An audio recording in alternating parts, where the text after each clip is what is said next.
Hi guys, Tom Morrison here, and this is the bear to crab transition. So first thing we need to do is have a good bear position. So that's when your knees are underneath your hips and your shoulders are in line with your wrists. So see, can you lift the knees off the ground and hold that position comfortably and be able to be strong in that position and push down so you're not just sagging into your own shoulders as you're doing it. Then the next position you need is the crab position. So if you sit down on your bum, and all you're going to do is plant your hands and your feet, and you're just going to press down as much as you can. Give yourself a nice long neck as you do this, and see how far you can extend the hips up. The crab position itself, you can just keep the hips down, and that's absolutely fine. So main thing here is just real shoulder engagement and just feeling comfortable in holding those two positions.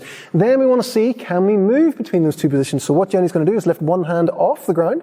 She's then going to bring one leg underneath herself, and then bring yourself around into the bear position. And that's a really nice transition to really work your shoulders and your core strength as well. Move slow as you do this and just change between the bear and the crab. And make sure you're rotating around on both shoulders. Go both directions and see if one side feels a bit gnarly to you compared to the other side. You'll always find one that you find a lot easier than the other one. So going between these two positions, even just setting a timer for like 5 minutes and just working on this, really good warm-up drill. You're going to be moving your hips, you're going to be moving your core, you're going to be moving the shoulders. Everything's going to feel really good off the back of linking this together. If you find that too hard at the start, you can just shuffle yourself around. So you can even set yourself down on the floor and just roll yourself over, have the knees still on the ground as well, and then just work on the transition itself and work on the two positions by themselves, and then eventually start to put them together. So it'll feel kind of clunky at the start, but the better you get at this drill, the better you're going to feel for it. So it's a great warm-up drill. Make sure you add it into your training and have a bit of fun with it. Okay, guys?